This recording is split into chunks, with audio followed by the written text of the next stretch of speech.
ഇവിടെ പറയപ്പെടുന്ന വിഷയമാണ് നോമ്പ് തുറക്കുന്ന സമയത്ത് എന്ത് ദുആ ആണ് ചൊല്ലേണ്ടത്. ഈ വിഷയത്തിൽ പല ഹദീസുകൾ വന്നിട്ടുണ്ട്. അതിലൊരു ദുആ ആണ് അല്ലാഹുമ്മ ലഖസുംന വഅലാ റിസ്ഖിക അഫ്തർന.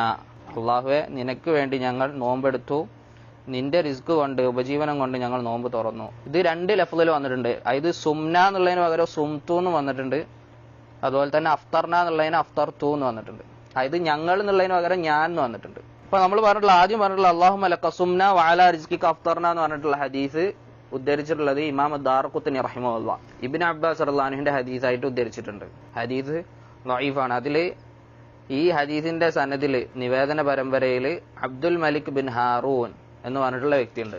ഈ അബ്ദുൽ മലിക് ബിൻ ഹാറൂൻ അദ്ദേഹത്തിന്റെ ഉപ്പയെ തൊട്ടിട്ടാണ് ഹദീസ് ഉദ്ധരിക്കുന്നത്. ഈ അബ്ദുൽ മലിക് ബിൻ ഹാറൂൻ എന്ന് പറയുന്ന വ്യക്തി മത്രൂക്കാണ്, തള്ളപ്പെട്ട വ്യക്തിയാണ്. അതായത് ദഈഫാണ് ആള്, ഉപ്പയും ദഈഫാണ്. ഇതേപോലെ ഞാൻ പറഞ്ഞു അല്ലാഹുമ്മ ലഖസുംതു വഅലാ റിസ്ഖിക അഫ്തർതു എന്ന് പറഞ്ഞിട്ട് വേറെ ലഫ്ള് വന്നിട്ടുണ്ട്. അതായത് നാ എന്ന് പറയുന്ന പകരം തു.